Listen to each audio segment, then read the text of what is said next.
Happy Monday, ladies and gents. Welcome to Watchers in the Basement. I am Franklin, Tristan Rainwater. Marcy. and we're going to cover episode 4 of 1923. And let's get it. So, episode 4 is called War in the Turquoise Side. And I think I can speak for the group by saying this might be the best episode of the season so far, of the series. Uh, Marcy, what were your thoughts of this episode? Best episode yet. You're right. Loved Cara and the whole thing. Um, Hated the scene with Tiana, but I loved the end of that scene. At the end of that, I was like, "You go, girl!" Like I'm not even mad at you. So yeah, best episode of the series for me. I'm gonna third that and say yes, best episode of the season. Like to the point where I very rarely rewatch an episode like the same night. I rewatch that after all the football was off, of course, and rewatch that episode like tucked in under the covers. Like I couldn't wait. So best episode, Cara Dutton, MVP. Um, Alex, I guess Dutton. Did they get married? That's the fuck. Alex almost Dutton co MVP. They killed this episode. They carried this episode honestly. So shout out to those two. One legend, goddess of this acting thing, and Julia Schlafer, who's relatively new, who amazing episode. Like she brings so much to this show, and it was on full display in this past episode. To give the podcast audience a little bit of insight, last night I'm at the blackjack table in Vegas, having the time of my life, just living it up, right? Up like 180 right now, just feeling good. And like I get a group text from Tristan saying, "Thug tears will be shared. Cara Dunn's the MVP." And like, bro, I was distracted the rest of the time on the blackjack table. I was like, bro, if Cara dies in this episode, I'm gonna be so fucking pissed. I was distracted the rest of the night, and so I watched it this afternoon, and it's up there as far as like probably my second or third best favorite episode amongst the Yellowstone universe. Like Mm. it's up there, man. Like the battle, like I said, the battle lines have been drawn, and bro, you see the pending conflict coming to a head. You really do in this episode, and Cara, man, like Tris, I agree. Like let's talk about Cara, man, right now. I feel like when I watch Helen Mirren, I don't see Helen Mirren anymore. I see Cara Dutton, the matriarch of this ranch, and to go from being like the co-leader of this ranch to now being the de facto leader, now that Jacob is down, it's you see in the beginning of the episode like she's like letting out all the frustration and the emotion on the pasture, and I think for her it's so healthy because she has to be strong for everybody else. Has to be strong for Elizabeth who got shot. Has to be strong for little Jack, showing just fierce bravery. And I think even with as brave and tough as she is, she's human. And like I think it's taking a toll on her, and having a safe face and the acting she's portraying in this, man. Like I hang on every word that she spits out. It's to that point now. Like not many actors and actresses have that with me, but in this Yellowstone universe, her and Jacob, man, I hang on every word. And what were your thoughts on Kara, Tristan, in the opening episode? I mean, Kara is such a peculiar case because she's so, and I'm just speaking of Kara, the character, not Helen. But Kara is acutely aware of her place in this world as a woman, while also being acutely aware of how tough she needs to be to survive this world, right? And those two things, I guess, can come in conflict, but she weaves in between these things so masterfully. So, like this lets me know, like wherever Kara's from, like she's had to kind of operate within these dynamics, these power dynamics of we primarily show this respect to men over women, but it seems like everything she's done has been to earn the respect of all the men, right? Who just still refuse to like fully bow down to her authority, which is well earned at this point. Um, but of course, this all comes to a head when Jacob is down because she's never fully taken the reins as leader of the family, of whatever outfit that is going.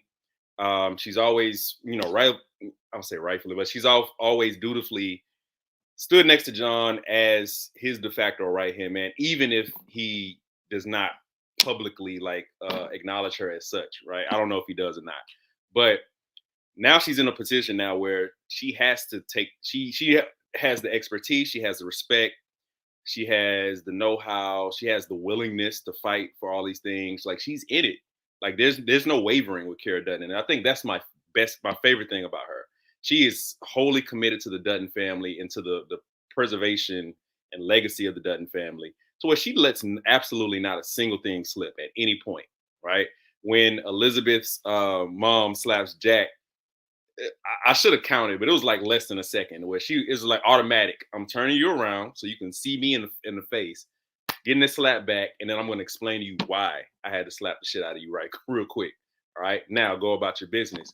So we talked about, I think last episode, the episode before, about what had to be last episode about how like the Dutton family has a code. And I don't think anybody so far in this particular series has embodied as much of that code as Cara Dutton.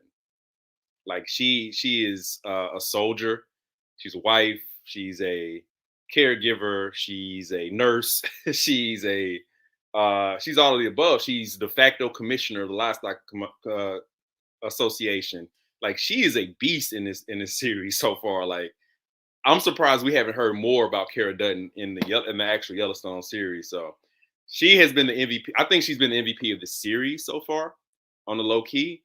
And the only reason that she's not universally accepted as like the character we come to is because Harrison Ford is in there and because she's a woman. It's really as simple as that. I can make the case that she's carrying hers for even prior to the shooting. Like she's underlying like not the I mean in some respects the leader because she carries so much of the brunt day to day operations that even when Jacob's not around, she has to make sure the ranch is down. The ranch is together. Spencer's across the world, and Jack's too little and hot headed to like understand. So yeah, she's to me she's the machine that makes everything go.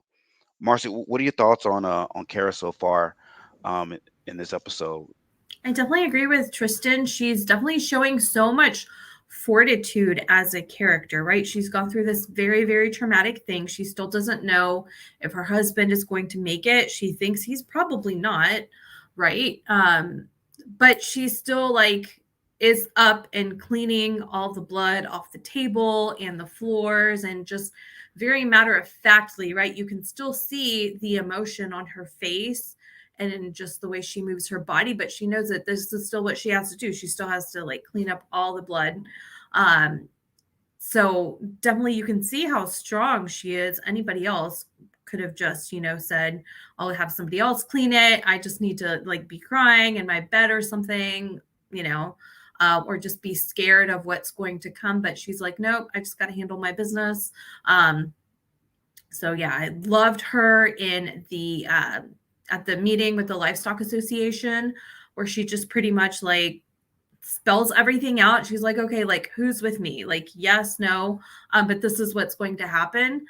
So I was definitely cheering for her there. And again, like I definitely think she's carrying the show a little bit, which is good because the first couple episodes I was like, I like Helen Mirren. I just don't know if I like her in this, but the last two episodes have definitely made me rethink that. And I am starting to really, really like her in this.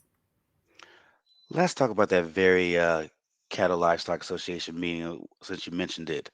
So the G code in this scene was amazing.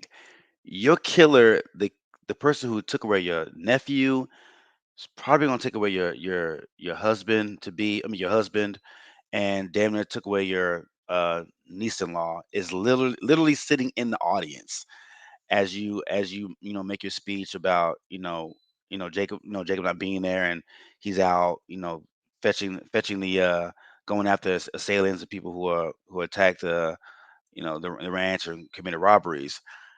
That was genius. I didn't think she was gonna go there with it. I thought My initial thought was she's gonna go to the sheriff, let the sheriff know what's gonna happen, and like kind of work in cahoots with the sheriff. The fact that she didn't say anything to anybody and kind of took it in her own accord, to ask for police force, and not only ask for police force. This is 1923. This is right after women's suffrage. To be able to lead all men in a political meeting, and then not only present a vote, but get that vote passed in the same fucking meeting. That's stones.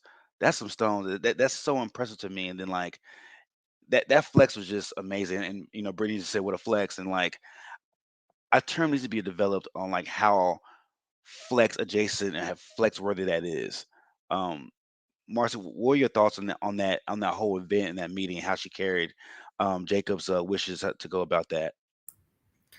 It was great because then at the end we learned she just kind of made that up on the fly too. It wasn't like something she'd really planned out with Jacob. When they asked when I forgot the ranch hand's name, but he's like, "That's not what you guys had worked out." She's like, "No, I just really thought of it." So it Zane, by was the way. genius. Yeah, like it Mhm. was genius. She was so forceful in that scene again, like commanding not only like the men to actually listen to her and listen to what she had to say, but then again, like you said, like agree and just past that was great. So I really, really enjoyed that. Like it was so good. I I loved it for the same reasons. Although again, it's a flex, but when the two times I watched that scene, you still reminded like she still needs to get you're still reminded of the times, I guess. She still needs to get a signature from her husband. And she still needs to get somebody to confirm that it is the signature of her husband. So she's still minimized as a woman in a sense, but she fights through it. She understands the game and she understands what she needs to do in order to get these men to fall in line, which goes to your point, Frank. Like, yeah, as a woman, she's still restricted as far as authority, and she still needs to kind of lower herself, but beneath her husband in order to, to get things done in that capacity. But that just speaks to her genius to me, you know, understanding what needs to be done for not just for the Dutton Ranch, not just for Yellowstone, but for the greater good of Montana. Like, yeah, we can't have these widespread um, unaccounted for like robberies and thieves of our ranches because it's only going to lead to more mob rule. It's only going to lead to more violence, more war, um, and all these things. And that's not good for anybody, right? So yeah, these thieves came and took our cattle, and that sucks for us. But let's get something together to where we can systematically start to weed out these things, so we can have a more civilized, uh, cattle business or a cattle economy, or whatever. I mean, again, all that was her shining moment so far. Like standing there, really with everybody almost at her feet. Like the sheriff is, first thing he asks is, "Where's Jacob?" I'm like, I'll address that. He sits his ass down, right? She commands a room, and then again, I think this kind of foreshadows her role and like the wars going forward and taking care of this family because she's not just I don't think it can even be assumed that she's just like some dainty wife who in Jacob Dutton is like the real gangster here. No, they are a team of gangsters. They are a couple of gangsters. Like they do this thing together. So I'm really looking forward to seeing more of Cara prior to Montana, prior to the events of the show.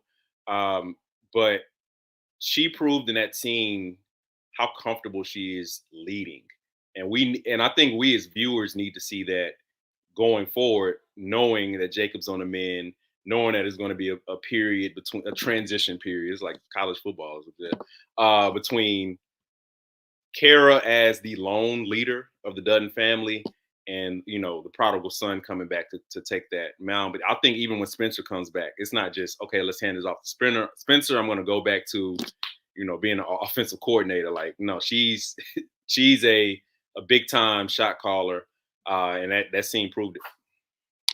I have a question for both of you guys. So Kara pretty much hiding the fact that Banner and his cavalry assaulted her family and killed a lot of her family members. Do you think she hid that from the standpoint that it's just a Dutton way of handling her own business, or was it also because the lack of like law and like personnel in the city? Because if you when you go back to episode one, the sheriff is just, from my understanding, it's just a sheriff and maybe like one other deputy.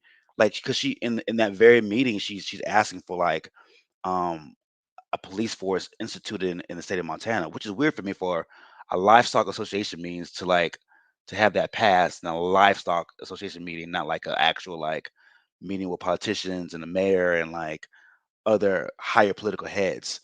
I know it's a long question, so let me start my question. Do you think that move by Kara was because does always take care of their business, and that's how we choose to do it, or because she doesn't believe in the law and Bozeman and the sheriff can actually help get things done?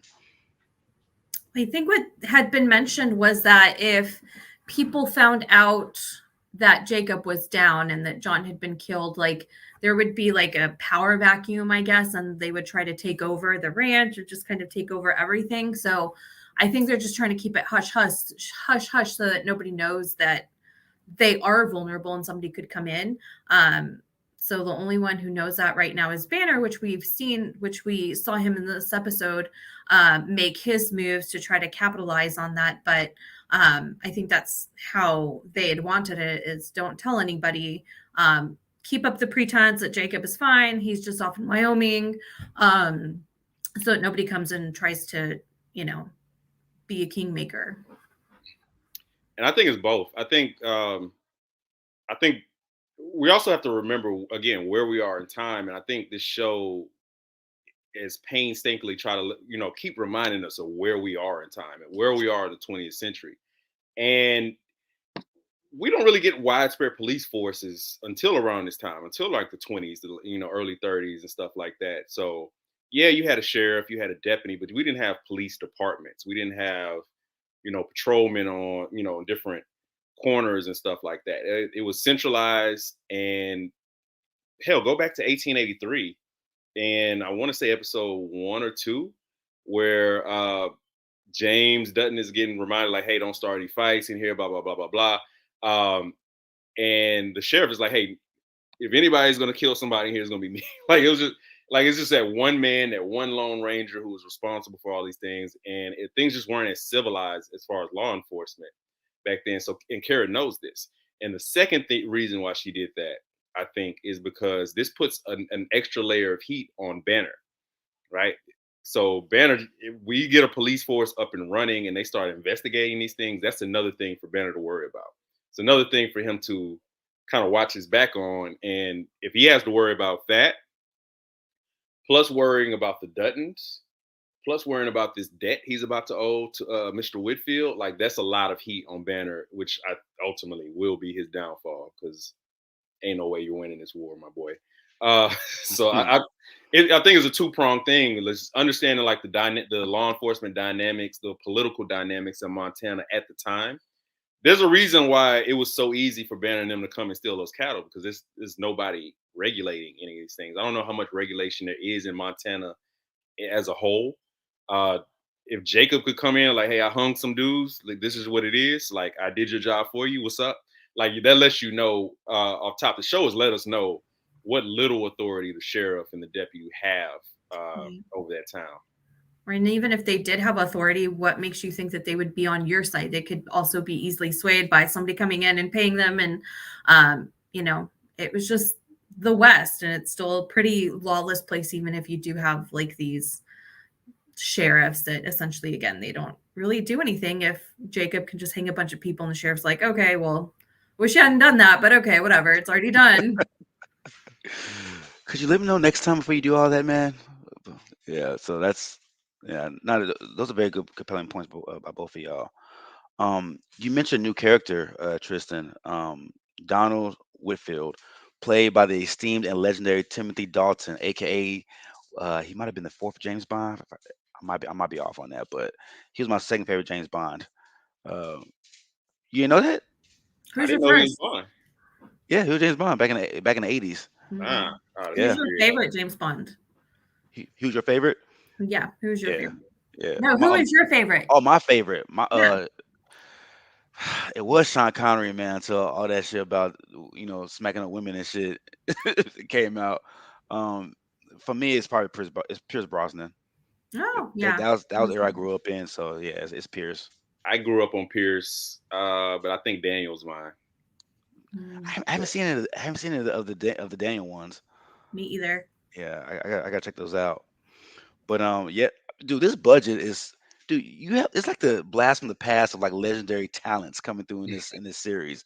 Harrison, Helen Mirren, Um, now Timothy Dalton. So we don't know much about him in this episode. The only thing we do know is that he's a rich tycoon. He apparently buys the Stratford Ranch, which is Jack's fiance's family's ranch, which is right next door to Yellowstone. So they kind of mentioned that in this episode. But apparently he makes a lot of money off gold and silver and finding minerals in the mountains.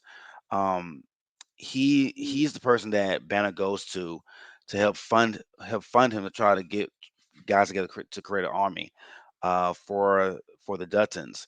Um, he didn't have many lines, man, but I felt him. I felt him. He Tristan, what's your thoughts on Mr. Whitfield in this episode? yeah, he. I don't care how many lines he had tonight. You're going to see more of him. Um, one is Timothy Dalton. Like, two, like he's like they're setting him up as like a major power player. I missed it. I watched that twice. When did they mention him buying the Stratford Ranch? They mentioned it. They mentioned it right. I think he mentioned it. He mentioned it to Banner about buying the Stratford Ranch in that scene. Huh, Yeah, watch that again. you know, Um, Marcy. No, I missed that too until you yeah, brought it up. So I'm like, oh, okay, like that makes sense. Yeah, Because I it felt makes like sense. I'd missed something. I didn't really get an introduction to who he was. I just saw Banner with him. So I think I just probably missed a couple minutes. yeah. I didn't know Elizabeth's last name was Stratford until I went back and looked at the cast again. I was like, I know that name, Stratford. Yeah, yeah, I yeah. did, I did know that. And Cara says it too. Like, this is not the Stratford Ranch. Like, this is us. But it makes sense. I mean, the Stratford Ranch is pretty empty right now. Um, as far as uh, Donald Whitfield. I'm interested in learning more about him. Like, how did he make his money? Where did he come from? How did he make his way out west? How far do his tentacles reach in Montana or in Bozeman? Um, what I want to know if there has been any previous beef with the Duttons, because he didn't really need a lot of convincing uh, to to go against them, and do his part in eating away at that ranch. So just interested to learn more about him. I'll tell you this: he throws a mean threat. I tell you, I tell you that he skipped some steps. He went straight to the wife, skinning the wife alive. Of like, props for creativity. He must be a Game of Thrones fan. He must be a Bolton fan. So I'm just interested in learning more about him. What got him into this power. How far does that power reach? Does it reach politically? Does it reach outside of Montana? So, yeah, he sounds like a kingmaker, or just somebody you don't want to fuck with, or both. So, Yeah, I'm so interested to learn more about him. When I saw him in the promos, I knew he was going to be in it. So I was finally excited to see him in this episode and just kind of see what he was doing. We knew he was going to be a villain by just some of the promos. But I feel like he's going to be a villain that we love to hate because he's just going to be so good at it. So I definitely want to see again, like, how did he get so much power? How did he get so much money? Does he have an underlying beef with the Duttons, or he just, wants to own all that land up there for mining? And I definitely am interested to know, like, if Banner gets into trouble with him and to see if those repercussions do come back to get him. for, trying to make this deal with the devil and, making a play that maybe is not so very good for him. It's just crazy to me of a man of his ilk is making these kind of deals to a man who doesn't even own the ranch yet. Like that's wild to me. Like if you're a banner, you're kind of seeing yourself a failure. Like for one, you think Jacob's there. You don't know for sure. You don't know who's really alive on that ranch. So to like make these promises to a guy as powerful as Whitfield, that's dangerous ground, man. And then to be so willingly say, yeah, I just want the grass and the ranch. You can have the mountains, like bro, like you're that's a huge deal that you're giving to Whitfield. You're making a lot of promises that you might not be able to upkeep. So I would love to see how that's gonna go um from here on out. So we should definitely see. And also, it's like, oh, you want like that land for grazing for your sheep. Well, like the Dust Bowl's happening in just a couple of years. So, that's going to shoot you in the ass anyway, even if you do succeed right now.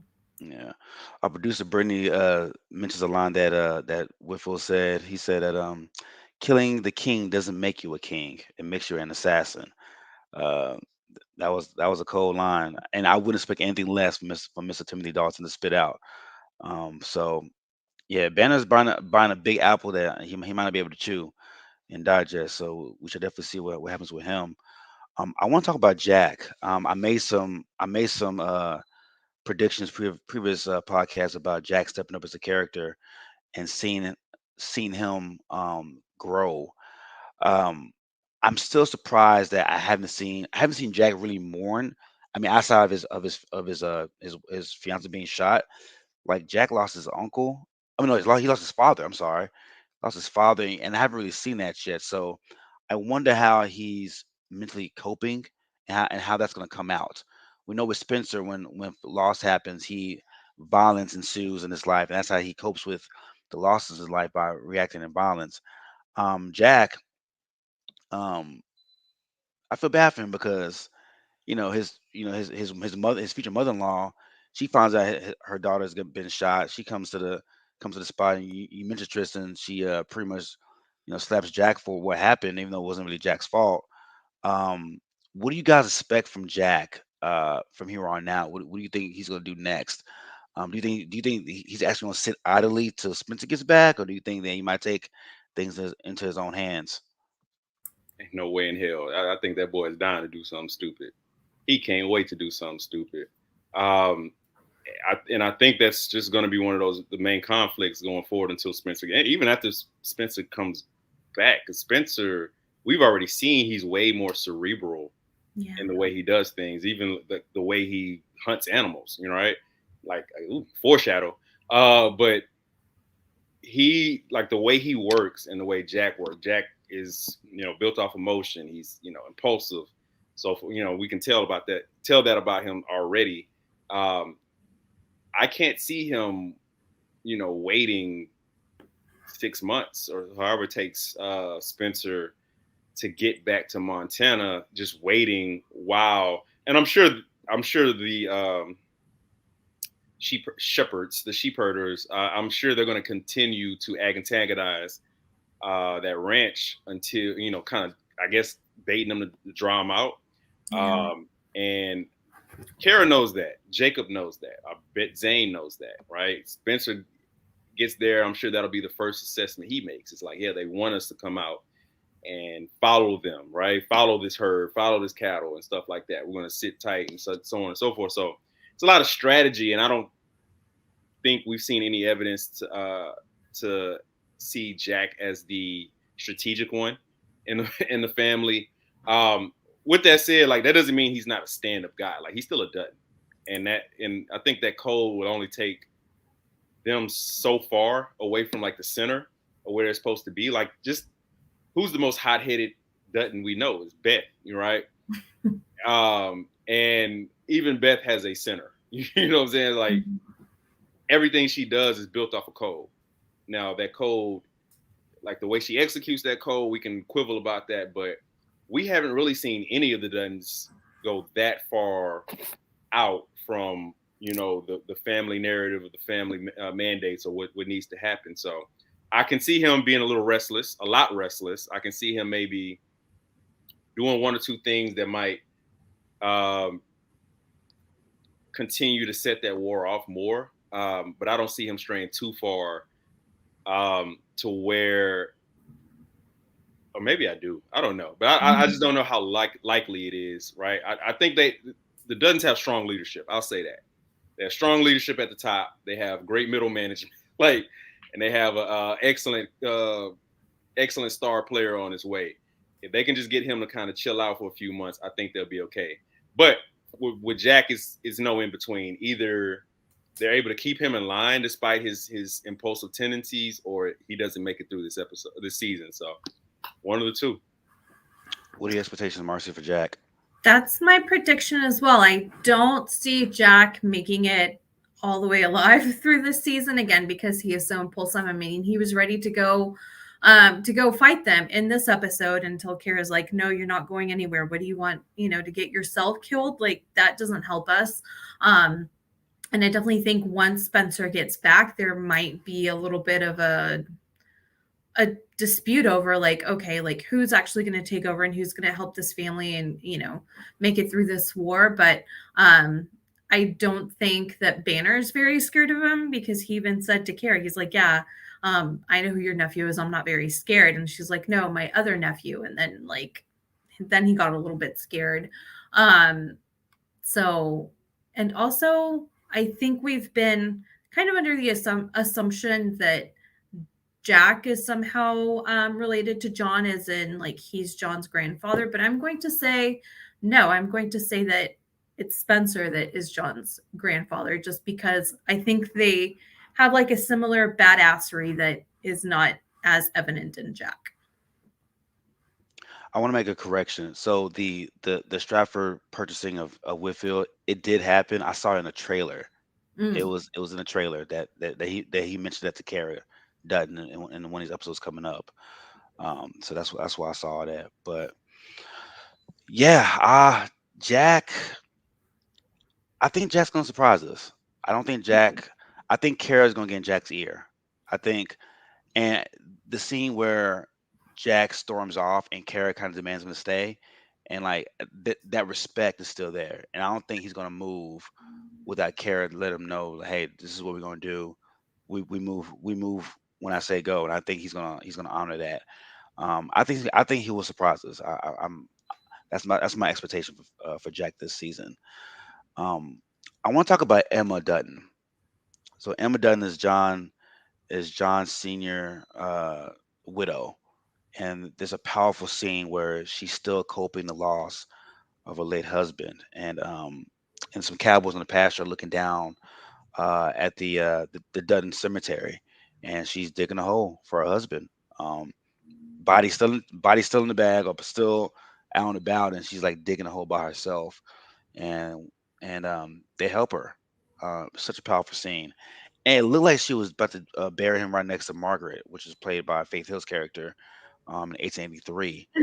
Um, that scene was so powerful to me, man, because I s- she in my mind she operated the way I Dutton will operate.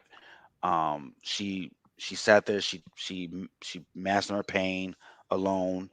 She didn't ask for help, and like a Dutton, man, she's like she took matters to her own hands, and I think that scene is there's so much symbolism in that scene, um, in the way a Dutton would handle their business. What was your thoughts, Marcy, on Emma in that scene, and having the Cowboys help her eventually create that burial site for her husband? Yeah, that was really sad. I mean, I could definitely empathize with the shock that she went into, like right after that happened, and then just kind of waking up and still being in shock, but then realizing, like, oh, like nobody's even thought to go like dig a hole to bury all of these people who died.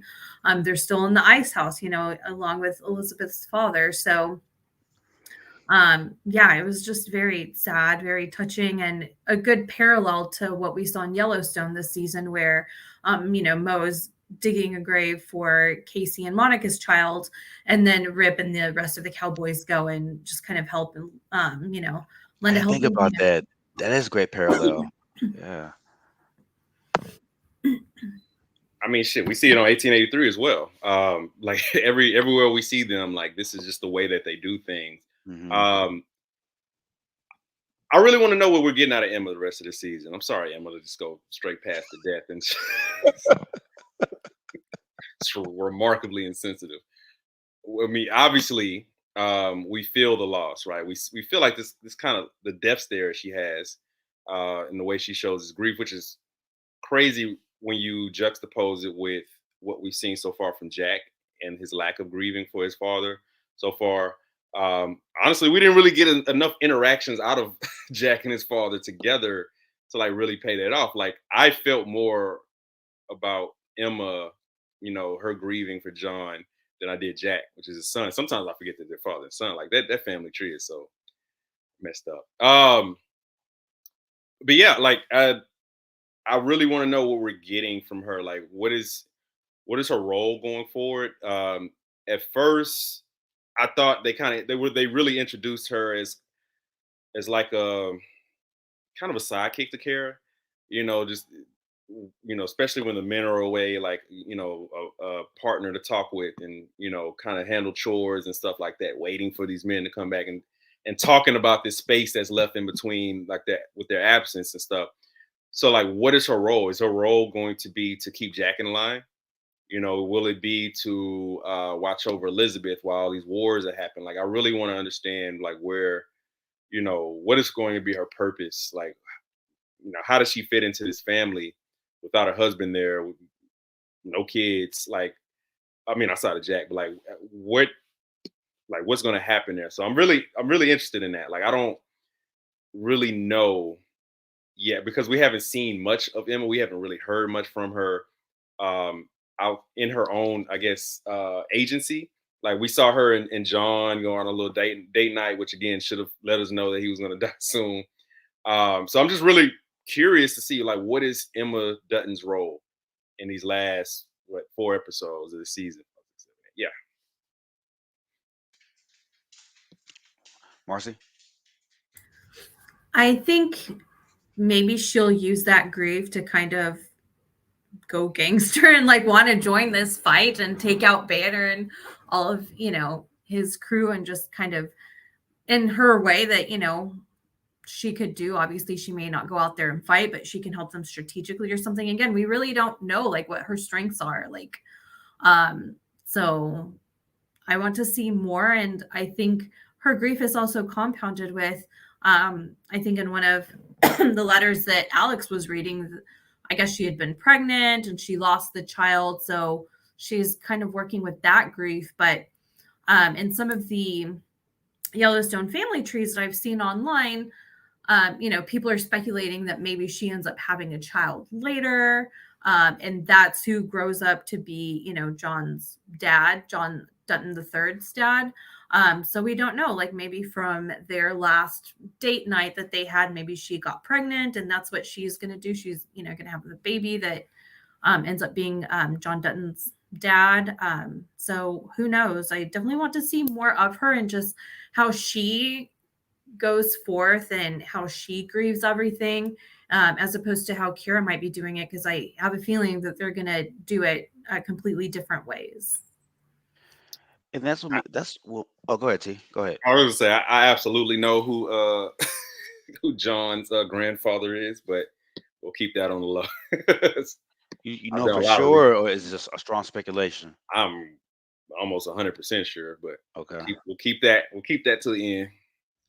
I think what makes this story so great and yet even more stressful is because this family tree is kind of like made. It's kind of like being constructed as these series come by, these prequels come by. So like, I'm sitting there watching a scene, and sometimes I have to like rewind because I'm imagining like, hmm, I don't know, man. I don't think Jack is John's grandfather. He seems too reckless. Could be Spencer. He is gangster like Casey.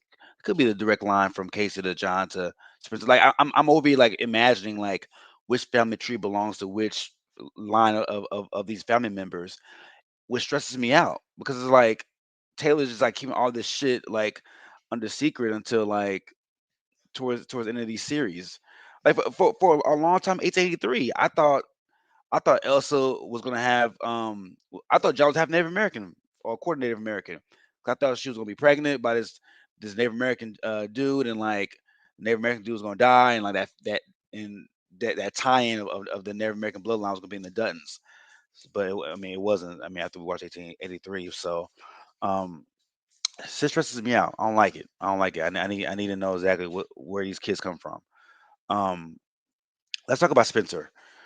Just to fast forward, he's still in Africa, rendezvous with his fiance. I don't think they're married yet. I think they're still fiance.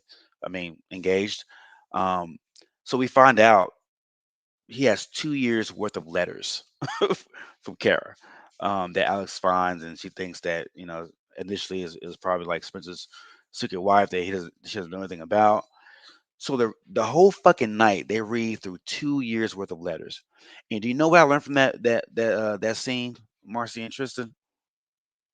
I learned to now open my mail up in time because somebody could be contacting me, don't have a cell phone. You know what I'm saying? They need. I have so many postcards and like letters I haven't opened up yet on my pen on my counter. I'm opening them up tonight in case somebody needs me for something. Um, that shit pissed me off, man. Like I get it. You're going through a lot. I mean, a lot of unraveling things from your childhood that we haven't seen just yet. But this is an aunt that you actually like and love. Imagine there's a family member that he didn't fuck with. You know what I'm saying? Like it's so crucial that Alex was there to like open those letters and be nosy and like go through these letters because it could have been another spin-off of 1927 and him finally opening these letters during the Great Depression or whatever. So um what were your thoughts, Tristan, on how he found out the news about what's going on with the family, and what do you think Spencer's mental state is now that he knows? I've been waiting all pod to get to. I thought it was genius, man. Like, so as I'm watching the first time, obviously we know Kara wrote the letter at the end of episode 3. We don't know how long, like how much time has elapsed between episode 3 and 4 or where they are. So I'm at the edge of my seat, man. I'm like, okay, when they first start opening up the letters, yeah, so like, should we go in order or should we just kind of randomize? And he was like, we're gonna do it, might as well do it right. Let's go in order. Fuck. So I thought the same thing too. I was like, man, it's gonna be season 3 by the time he gets that goddamn letter. I'm like, damn, that's gonna be the last fucking episode, or they're gonna start episode 5, with him, getting that letter or whatever. So, I love how they kept going into it and going away. I love like the montage cuts of her jumping between letters and going between like really happy, like talking about Jack and him being like a little firecracker and Spencer like, hey, you'll love to meet him, like you can, you'll love him. To the sadness of Emma losing, a second child or another child, and like it's like just the wave of emotions. Like you feel it as a viewer. You're reading the letter kind of with her. And they went away, like, and they wake up the next morning and she picks up the letter. I was like, yes. Like, yeah, I kept waiting the whole episode for like somebody to just kind of drop by. It's like, hey, letter for Spencer Dutton, like, just random fucking African kid I know. It's like, but before we like really talk about that, like, I think the cinematography of that entire location where they were shooting was amazing. Like how they showed these beaches, showing the white sand. I love what Alex said. Like, why don't we talk about this type of Africa, right? Like how beautiful it is, right? And he obviously we can tell that Spencer, is not just there for work, not just there for like some type of demonic release, after war, but he's actually taken the time to search this place and learn about it. And it's not just, it's not just a novelty thing with him. Like, hey, I'm here to hunt these animals, get this money, go on vacation, and I'm gone. Like, he really loves this place, and seeing him love Africa like that only amplifies like the cinematography of it. So we get there, Alex reads the letter, or at least she reads like the first line or so. It's like, hey, you have to read this letter. Man, and the cliffhanger of just ending right there. It's like, this was 3 months ago. Like, I thought it was so genius, man. And it it amplifies the emotions of now. Like we're sitting here waiting, like we want to see Spencer back there, but like the journey for him to get there has been just as entertaining, I think, at least in the last two episodes, as it will be once he actually gets there. But I was on a wave of emotions, man. I went from like I was like literally laughing with them when they were talking about Jack and talking about how Jack and Elizabeth are so sprung on each other. I was also kind of like despondent, with the other letters. And um I was worried at first because they showed the flashback to the war. I thought maybe it was going to be a bad idea, like Alex said, but Spencer's showing some growth. Like he's really in love. Like I think he's really ready to, take that next step in kind of releasing these demons so that he can live a happy life. It's just a shame that, we're plunging him right back in the war so soon. It makes me it poses the question to me too, like with Kara writing these letters for the last 2 years, does she know that he's not opening them up, and like, or does she think that he's actually reading them, but just not responding because he's not ready to respond? That's what I'm wondering is I think, I mean, she talks about like these wars he's fighting within himself. Like this is obviously something the family understands and mhm. recognizes and talks about. Like he's fighting these demons within himself. So I think they understand. They also understand. Also, I'll put it like this, but before Pastor Marcy, um, one could look at it that they are worried that he won't come home and handle family business, take care of his legacy. But they also are confident enough that he will be back, right? So Yeah. they know Spencer, and I think they know that what he's fighting, and they also know where his core is, and it's home. Marshall. Yeah, that's a good question. I don't know if Kira thinks that he's reading them or not, but I think a part of you, like when you really miss somebody that's very, very important to you, and for some reason, like they're not in your life anymore, um, it doesn't matter to you if they're able to read your letters or what you're sending to them. I think what really matters is you being able to put that down on paper and let them know how you're feeling. And even if they'll never read it, it lets you just kind of let your emotions out. So I think maybe on some level, she's doing it not only to inform him of what's going on, but just to kind of process her feelings about him, first being off at war, and she's just very scared because she's heard about like these tanks, and it's just, they're really scary and there's no news from him. So I think she's processing just her fear of that. And then after she knows the war's over and he's okay, processing her feelings of him just not wanting to come back. But I love the scenes of them on the beach. It, kind of put me in my feelings because it reminded me of like one of my very best days of my whole life, which was, on a beach that looked a lot like that. So I really, really liked it. I loved that Alex pushed him and she was like, you are not going to push me aside and you're going to learn how to face your demons and we're going to do it together. I really loved that.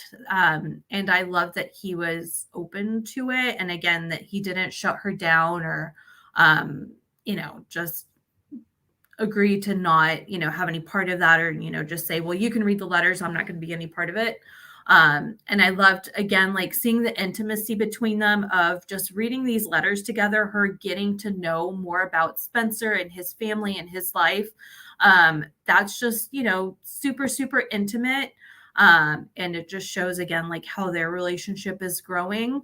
And it was just, when she said it had been 3 months since Cara wrote the letter, I was like, oh my gosh, like now they think like either Spencer hasn't read it and why hasn't he?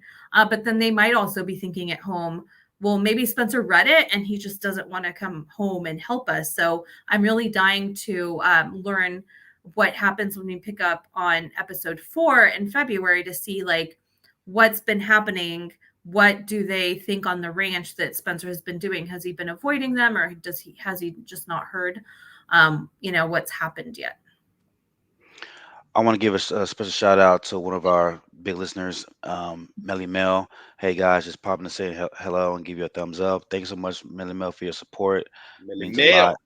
Means a lot. Thank you. Those are good points, Marcy. It's Watching that scene, and I need to watch it again. 'Cause I've only seen that episode once, but the acting that's the guy who plays Spencer portrayed, like finding out in a letter that Yeah. in one sentence that your brother's dead, the nephew that I don't think he's met yet. So that shows that how long he's been away. I don't think he's met Jack yet. I think Jack might have been born before he even left. But to know that your nephew's been shot, No, he um, knows Jack because Who then knows they're Jack? reading the letter and, he's like, oh, Jack's a firecracker. You're going to love him. oh, Yeah, okay, yeah. okay. Wait, Jack's a firecracker. You gonna love him? Yeah. Like Because they're you reading gonna about like love him? how crazy Jack was. Yeah. And But see, then I took it as you're gonna love him as you. I can't wait for you to meet him. oh, no, he's got to know him because Jack's probably like what, 20 years old? Okay, okay. Yeah, and it was Spencer who said that. Spencer was like, Jack's a firecracker. Like he's Oh, really, I thought Kara said that in the letter. yeah, Okay, no. She was okay, like gotcha, describing something he was doing, and he was just like, yeah, like offering his own commentary on, yeah. gotcha. Um, yeah, like I sat there after that episode and just was trying to just to even like estimate and garner the type of like pain that you're feeling in that one sentence.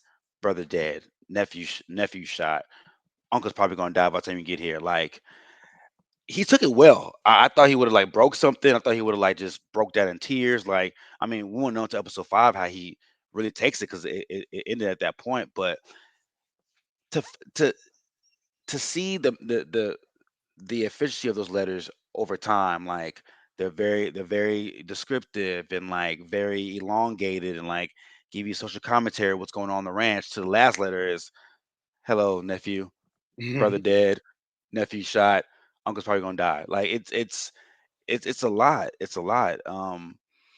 And for Alex posed a question too, like, hey, promise me that you're never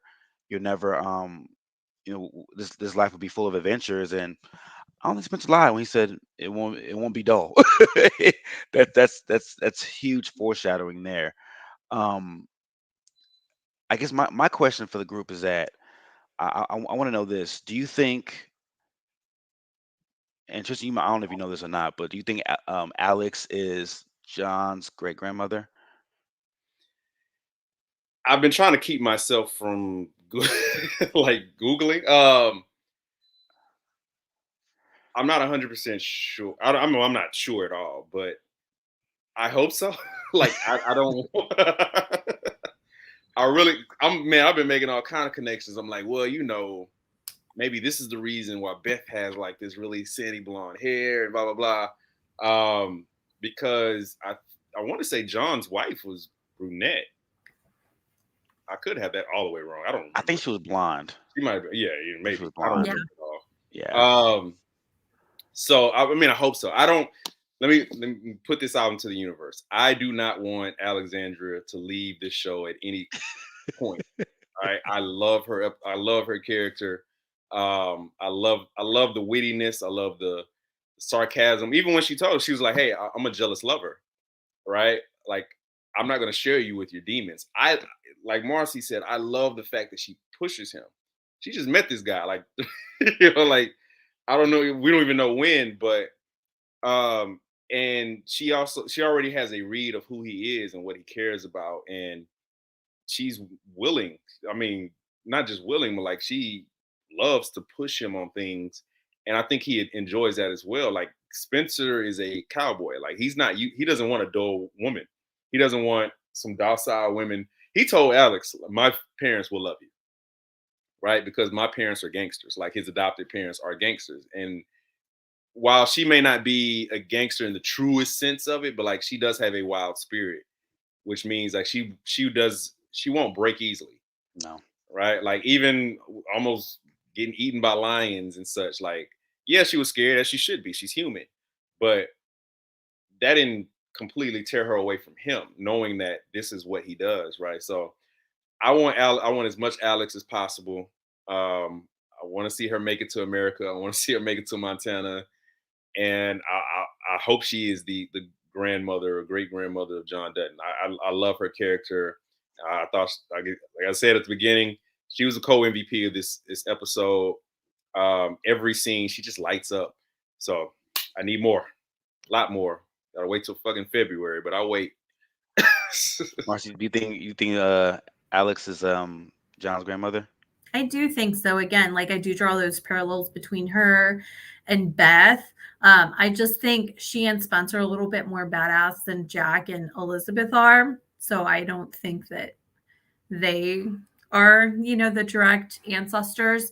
But also, we don't know like how Elizabeth's injury is going to affect her. If she's still going to be able to have children, we know that she was shot in the abdomen. So who knows if that, is going to affect if they're able to have kids later on.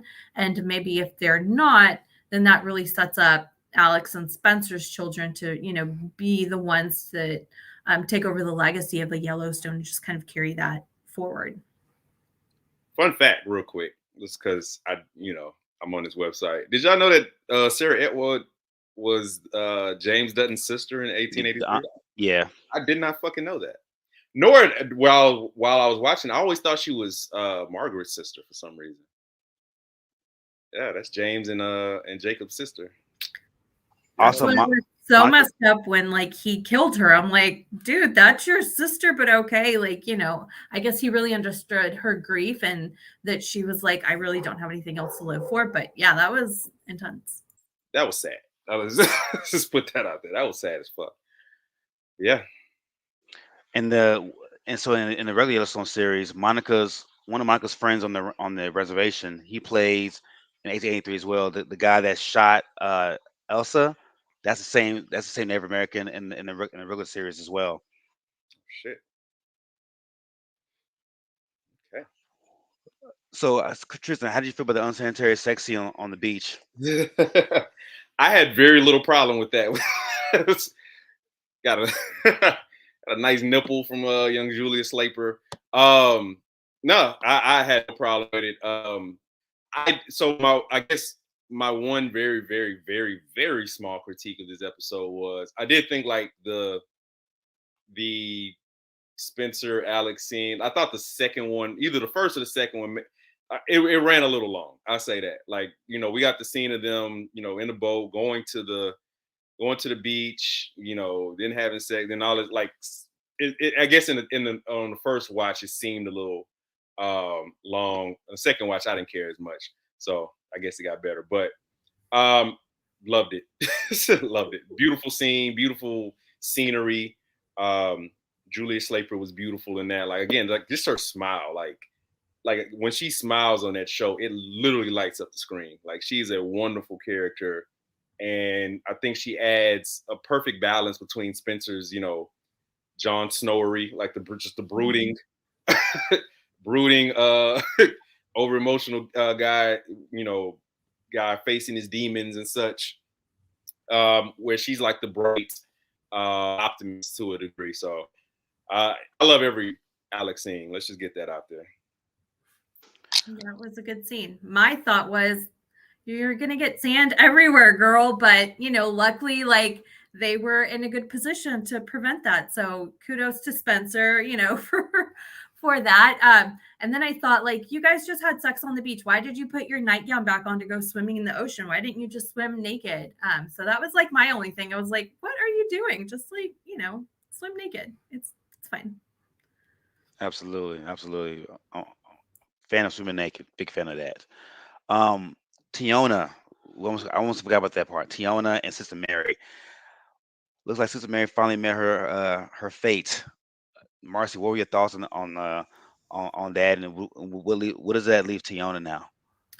That was such a brutal scene, and it built upon all the other brutal scenes that we'd seen Tiana in, and just all the pain and just all the terrible things that these nuns have inflicted upon her in the name of God and in the name of civilizing her, because she's a savage, or so they say.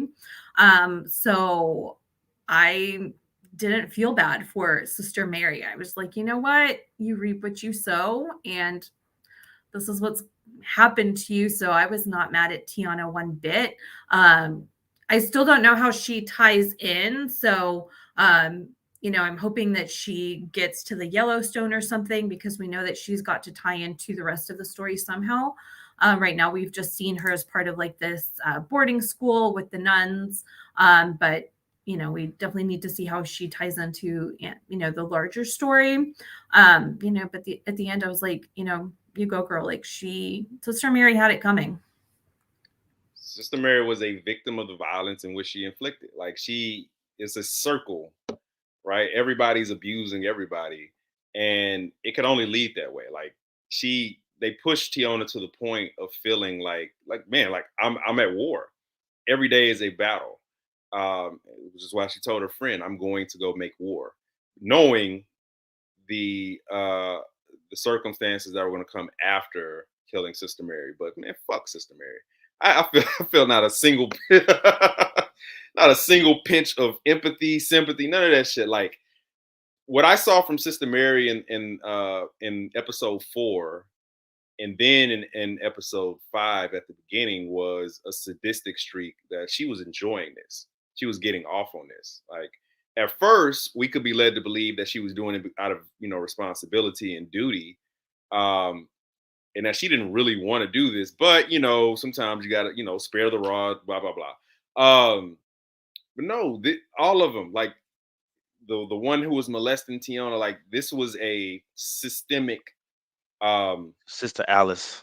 Sister Alice, this was a systemic abusive environment meant to leverage their so-called savageness and the fact that the laws were against them, the social climate was against these native girls, native women. All these things were against them, so they had all the rights to just do whatever they want to these girls, and it's painful for us to see, but it's necessary for us to see to understand what native girls, native people had to go through during that time, especially the times before that, and the different atrocities that have happened ever since. Like we should always keep that in mind. I'm also curious to see where she fits into the rest of the story, just fits into the rest of the Yellowstone universe.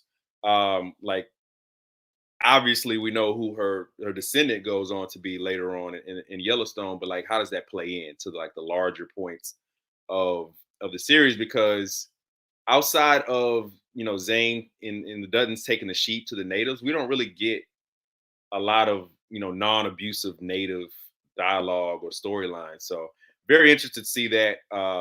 Where Tiana goes from now, she's a refuge. Like she is on the run, and we know that father, the priest is going to send the full weight of that school to find her, because you can't let her leave, because that empowers other people to follow her, and that weakens them, and everything they're trying to do with that school. So I'm grateful that the painfulness of all of, like the abuse at that school is done, but that just means that we have to go on this roller coaster ride of her, and again in 1923 with no resources, trying to find her way home, um, in like some really dangerous terrain, dangerous for everyone, not just for a I don't know how old she is, but young teenage Native American girl in this time period. So we're just going to transfer some pain to a different kind of pain. But I'm glad that she got out of there. Happy for her. Fuck Sister Mary and all those that love her.